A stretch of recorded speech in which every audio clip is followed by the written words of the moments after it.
औज़ुबिल्लाहि मिनश्शैतानिर्रजीम बिस्मिल्लाहिर्रहमानिर्रहीम। अस्सलामु अलैकुम स्टूडेंट्स, मैं हूं बाबर अवान। आप देख रहे हैं Babar Awan official for you. Stats की लेक्चर सीरीज़ के अंदर हमने शुरू किया था चैप्टर हाइपोथेसिस के अंदर मैंने कुछ errors, type 1 error, type 2 error, one tail test and two tail test के कुछ जो टेबल्स की वैल्यूज़ हैं वो मैंने डिस्कस की। उसके बाद मैंने जी टेस्ट जो है वो सिंगल वैल्यू के लिए डिस्कस किया और मैंने आपको कहा था कि जब सैम्पल साइज लार्ज इनफ हो, यानी इक्वल और ग्रेटर देन वो 30 हो, तो हम उसको जी टेस्ट हम यहाँ पे इस्तेमाल करेंगे, क्योंकि 3 किस्म के टेस्ट की हमने बात की थी, जी, टी एंड काई। और फिर मैंने कहा था कि स्टैंडर्ड डेविएशन अगर दिया हुआ हो या वेरिएंस दिया हो, जहाँ से स्टैंडर्ड डेविएशन को हम कैलकुलेट कर सकते हैं, तो वहाँ पे भी हम जी टेस्ट का इस्तेमाल करेंगे। तो व्यूअर्स, इस सिलसिले को आगे बढ़ाते हुए आज हम बात करने जा रहे हैं जब पॉपुलेशंस मीन हमारे पास फॉर टू पॉपुलेशन मीन्स अगर हम इसको कैलकुलेट करना चाहते हैं तो हमारे पास फार्मूले के अंदर क्या वेरिएशन आएगी, क्या उसके अंदर चेंजिंग आएगी, तो ये हमने डिस्कस करना है। उसके लिए कोई इतनी लंबी चौड़ी बात नहीं है, मामूली सा फ़र्क है जो आप अभी एग्जांपल को लेके हम आगे चलेंगे तो आपको पता चल जाएगा कि इसमें कुछ इतना घबराने वाली बात नहीं है। व्यूअर, हमारे पास ये मिसाल है जो आपको लेक्चर नंबर 38 के अंदर मिलेगी, और इसके अंदर ये है कि उन्होंने कहा है कि suppose that the worker of a factory B believes that the average income of the worker of factory A exceed the average income. Random sample of worker is drawn from the two factories and the two sample yields of the following information. तो यहाँ पे हमारे पास factory ए और B है। Sample size यहाँ पे दिया हुआ है 160 ए के लिए और 220 बी के लिए, बिल्कुल लार्ज इनफ है, 30 से ग्रेटर है। और यहाँ पे मीन हमें दी हुई है जो हमारे पास 12.8 है और 11.25 है, और वेरिएंस हमें दिया हुआ है। तो देखिए हमें वेरिएंस भी दिया हुआ है और हमारा सैम्पल साइज़ भी लार्ज इनफ है, तो जी टेस्ट का इस्तेमाल होगा। आंखें बंद करके आप यहाँ पे, आंखें बंद करने से मुराद ये नहीं कि बिल्कुल ये आंखें बंद करनी, या मावरतन ले रहा हूँ मैं इस बात को।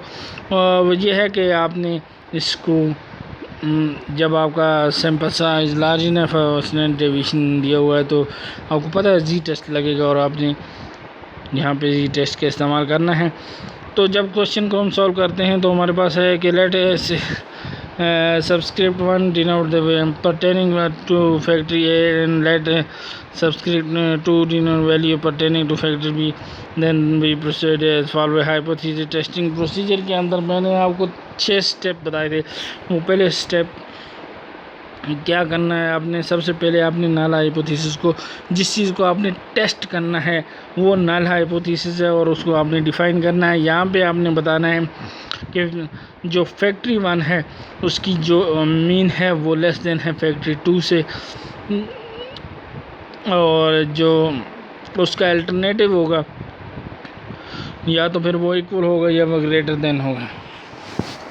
फैक्ट्री जो उसके अल्टरनेटिव है, सबसे पहले नल हाइपोथेसिस हमने मी 1 लेस देन मी 2 कहा, और उसके बाद हमारे पास जो आया है अल्टरनेटिव हाइपोथेसिस ये है कि वो लेस देन नहीं है तो फिर ग्रेटर देन होगी या फिर इक्वल हो सकती है। तो हमने यहाँ पे उसको ग्रेटर देन कंसीडर किया, और लेवल ऑफ सिग्निफिकेंसी के जो लेवल है उसको हमने अल्फ़ा से ज़ाहिर किया था, और वो मैंने कहा था कि 1%, 5% और 10% हो सकता है। और ये हमारी टाइप 1 एरर होती है, जबकि हमने गिवन आर्गूमेंट को एक्सेप्ट करना होता है गिवन आर्गूमेंट ट्रू होता है और उसको एक्सेप्ट करना होता है और हम उसको रिजेक्ट कर देते हैं, तो वो एरर जो है वो लेवल ऑफ सिग्निफिकेंट अल्फ़ा जो होती है, ये उसकी प्रोबेबिलिटी है। स्टेप 3 यहाँ पे हो जाता है और 4 के अंदर हमने जाके जी टेस्ट लगाया, मीन 1 माइनस मीन 2 माइनस आपने 0 यहाँ पे किया है, वो भी मैं आपको बताता हूँ। और S1 स्क्वायर जो स्टैंडर्ड डेविएशन की तरफ हम जा रहे हैं, तो डिवाइडेड बाय n, और S2 square divided bye n2 n1 और n2 होल रूट जो लेना है, तो ये हमारे पास स्टैंडर्ड डेविएशन। अब हमने वैल्यू पुट की है, हमारे पास वैल्यू जो ऊपर मीन की वैल्यू दी हुई है हमारे पास है 12.80 एंड 11.25, तो ये वैल्यू हमने पुट की और डिवाइडेड बाय हमने इसको कर दिया है S1 हमारे पास जो है वो हमारे पास वेरिएंस है, और S1 और S2 जो हमारे पास वेरिएंस इस लिहाज से हैं कि इनका अपने ऊपर जो है वो स्क्वायर लिया हुआ है, और जब इनको मुख्तसर करेंगे तो वो फिर स्टैंडर्ड डेविएशन बनेगा। तो हमारे पास जो इसको कैलकुलेट करने से वैल्यू जो आई है 1.99। और अब हमारा अगला स्टेप है कि हमने इसमें ये देखना है कि हमारे पास इसका आंसर क्या आएगा। तो देखें यहाँ पे हमने सबसे पहले हमारे पास जो वैल्यू आई है 1.99 आई है, और ये हमारे पास कैलकुलेटेड वैल्यू है। हमने टेबुलेटेड वैल्यू को देखना है, तो टेबुलेटेड वैल्यू हमारे पास 1.64 है, 1.64 है। और टेबल कौन सा लेना है, 1 टेल। ग्रेटर देन के लिए या लेस देन के लिए हम 1 टेल लेते हैं, और इक्वल के लिए हम 2 टेल लेते हैं। तो यहाँ पे ग्रेटर देन की बात हुई है अल्टरनेटिव हाइपोथेसिस के अंदर, तो यहाँ पे जो टेल के लिए जो टेस्ट है वो 1 टेल टेस्ट है, और राइट हैंड साइड पे पॉजिटिव वो होगी। तो डायग्राम राइट हैंड साइड पे पॉजिटिव शो करेगी उसको। हमारी जो वैल्यू है वो जाके 1.99 जो फॉल करती है वो हम यहाँ पे बनाते हैं डायग्राम को। ये हमारे पास हम इसको यहाँ पे ड्रा करने की कोशिश करते हैं, और ये टेल टेस्ट जो भी है ये हमारे पास आया है 1.64, और कैलकुलेटेड वैल्यू जो हमारे पास 1.99 आई है, इसका मतलब वो 64 के बाद यहाँ पे कहीं जाके फॉल करेगी वैल्यू।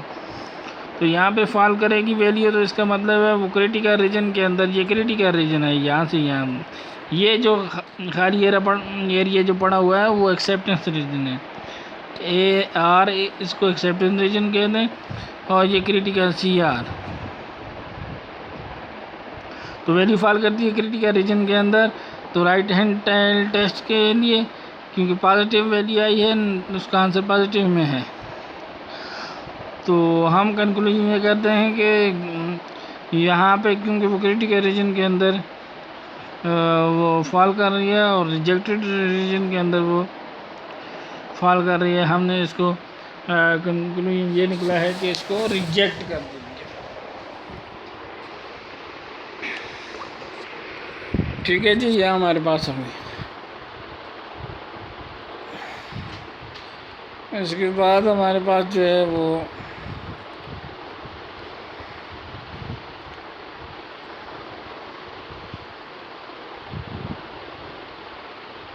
मीन के लिए कहा था, और ये हमारे पास दूसरा है जो पॉपुलेशन प्रोपोर्शन के लिए है। ये आप कर सकते हैं, वही तरीक़ाकार है, कोई इशू नहीं है इसके अंदर।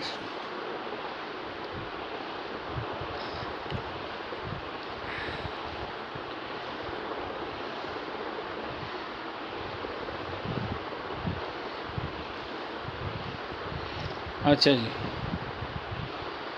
तो वो अब टी टेल टेस्ट के लिए मैंने आपको कहा था कि टी टेल टेस्ट जो है वो इस्तेमाल होता है। टी टेल टेस्ट के लिए हम सिंगल वैल्यू को लेके भी ये हम आपको डिफ़ाइन कर देते हैं और फिर आपको मज़ीद आगे बताएंगे। ये हमारे पास सैम्पल कुछ दिया हुआ है एग्जाम्पल के अंदर, और यहाँ पे मीन 66 है और इसके ये मैंने आपको बताया भी है। टी टेल टेस्ट पर उस वक्त लगेगा सैम्पल साइज लार्ज इनफ ना हो, लेस देन 30 हो, और वहाँ पे स्टैंडर्ड डेविएशन भी ना दिया गया हो। तो वो सिचुएशन होती है जहाँ पे हमने कैलकुलेशन करनी। ये देखिए हमने मीन यहाँ से कैलकुलेट किया और मीन के बाद हमने स्टैंडर्ड डेविएशन भी यहाँ से कैलकुलेट किया है। तो डायरेक्टली हमें मालूम नहीं था, हमने टी टेस्ट का इस्तेमाल किया। यहाँ पे टी टेस्ट के अंदर हमने value mean minus mu divide by standard deviation multiply by root n, तो हमने इसके अंदर वैल्यू पुट की है। हमारे पास जो आंसर आया है 1.89, तो ये देखें 1.89 यहाँ पे कहीं पे आपको देखें ये 2 से पीछे 1.89 प्लस की बात हो रही है, तो प्लस के लिए यहाँ पे फॉल करेगा, यहाँ कहीं फॉल करेगा, तो इसके मतलब एक्सेप्टिंग रीजन में फॉल करता है, हम इसको एक्सेप्ट कर लिए। यहाँ तक तो आपको वही बातें जो मैंने पहले बताई हैं। अच्छा जी, डबल पॉपुलेशन के लिए जो है वो यहाँ पे इशू है, तो ये सवाल दिया हुआ है, उसके अंदर एसपी आपने मालूम किया। और अब हमारे पास मिसाल एक और है, इसको देख लेते हैं। इसमें हमारे पास जो है नल हाइपोथेसिस क्या है, mean 1 minus mean 2 greater than 1, और अल्टरनेटिव इसका क्या है कि mean 1 minus mean 2 is less than 1। Alpha 0.05 है और टेस्ट स्टेटिस्टिक यहाँ पे H0 इज 2, तो यहाँ पे टी टेस्ट लग रहा है सैम्पल साइज कम होने की वजह से और स्टैंडर्ड डेविएशन का ना होने की वजह से। तो यहाँ पे mean 1 minus mean 2 minus mean 1 minus mean 2 ये पॉपुलेशन मीन और सैम्पल मीन है। रूट के अंदर जो है वो एस पी हमने लिखा हुआ 1/n1 प्लस 1/n2, और v जो है वो n प्लस 1 n2, और उसमें से n1 और n2 को प्लस करके माइनस किया है 2। तो यहाँ पे डिग्री ऑफ फ्रीडम जो है वो आपको बतानी होती है।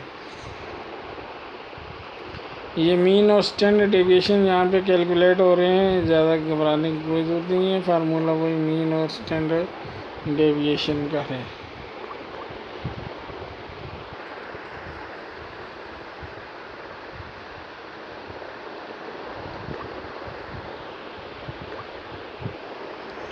मीन और स्टैंडर्ड डेविएशन के फार्मूला है, हमने वैल्यू पुट की है और हमारे पास आंसर आ गया है। इसी तरीके से हमारे पास आगे एक और है जिसमें डी है, डी डिफरेंस होता है जो है, और उसमें का जो है वो T is equal to D bar minus mu D over S D divided by root n। तो कोई इतना इशू नहीं है इसमें से। डी जो होता है वो डिफरेंस होता है, तो हमारे पास वेट बिफोर है और वेट आफ्टर है, और ये 1 2 3 के टेबल ऐसे हमने कॉलम बनाया, एक वेट का बनाया, बिफोर का, एक आफ्टर का, और बिफोर वाले में से आफ्टर वाले को माइनस किया, तो ये जो माइनस करेंगे इसको डी से ज़ाहिर करेंगे, ये डिफरेंस है। तो ये डिफरेंस आपने बताना है, और फिर डी का स्क्वायर है तो आपने लेना है। इसी को हम कंटिन्यू करते हैं। लेक्चर नंबर 41 यहाँ से शुरू हो जाता है, और लेक्चर नंबर 41 के अंदर ये हमारे पास दिया हुआ है। सबसे पहले हमने mu D is equal to 0 कहा है इसको, और फिर mu D is not equal to 0, ये अल्टरनेटिव हो गया। सिग्निफिकेंट आपने 0.05 रखा, और डी आपको पता है डिफरेंस है बिफोर एंड आफ्टर का, तो वो आपने डिफरेंस यहाँ पे टेबल बनाया। नीचे टेबल इसके लिए बनाना ज़रूरी होता है क्योंकि आपने डिफरेंस बताना होता है और डिफरेंस का स्क्वायर भी लेना होता है। तो 125 में से 136 निकाले 11, और 11 का डी स्क्वायर लिया, ये डी था और उसका स्क्वायर लिया तो 121 आए 121। इसी तरीके से माइनस करते जाएंगे बिफोर में से आफ्टर वाली। ये बिफोर में से माइनस हो जाएगी आफ्टर वाली वैल्यू, और यहाँ पे जाके उसका जो डिफरेंस है वो दर्ज करेंगे और यहाँ पे डिफरेंस का रूट लेंगे। अब हमारे पास डी बार जो है समेशन डी ओवर एन है, हमें पता है, ये हमें मीन के फार्मूले पता है। वहाँ पे डी लिख दें, एक्स लिख दें, वाई लिख दें, जी लिख दें, जो भी लिख दें, लेकिन बेसिक फार्मूला वही है। तो ये हमारे पास 14.7 आई मीन, और एस डी स्क्वायर जो है वो डी माइनस डी बार, ये हमने ऊपर निकाले हुए हैं।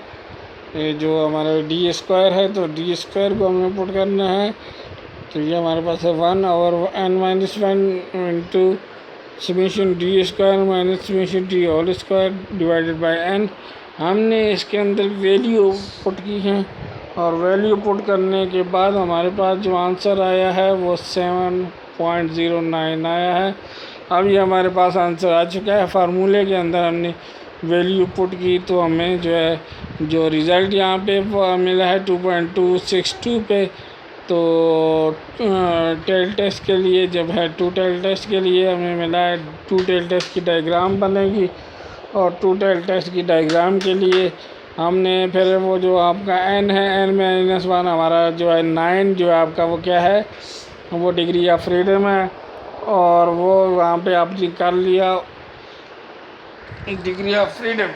डिग्री ऑफ फ्रीडम ये आपके सामने स्क्रीन पे ये वाला डिग्री ऑफ फ्रीडम है 9 n माइनस 1 है, n माइनस 1 ये डिग्री ऑफ फ्रीडम है। और ये हमने यहाँ पे लिखा है, इसको जब मल्टीप्लाई किया 0.025, 0.025 क्या है ये देखें, ये डिवाइड हुआ है यहाँ पे, ये पॉइंट हमारे पास आया था 0.05 जो अल्फ़ा आया था, उसको डिवाइड किया है हमने 2 से डिवाइड किया है, तो और 9 से मल्टीप्लाई कर दिया, तो हमारे पास 2.262 आया है। अब हमने देखना है कि हमारी वैल्यू 2.90 आती है, तो ये हमारी वैल्यू जो है वो एक्सेप्टेंस रीजन के अंदर फॉल करेगी, तो हम इस नल हाइपोथेसिस को यहाँ पे एक्सेप्ट करेंगे। आज के लिए इतना ही है। नेक्स्ट वीडियो में हम आगे मज़ीद इसको कंटिन्यू करेंगे टी टेस्ट को। टी टेस्ट के लिए मैंने आपको बताया सैम्पल साइज जो है वो लेस देन 30 होना चाहिए, और उसमें ये है कि मैंने आपको ये बताया कि आपने वहाँ पे देखना है कि जो आपका स्टैंडर्ड डेविएशन है वो वहाँ पे दिया हुआ ना हो। तो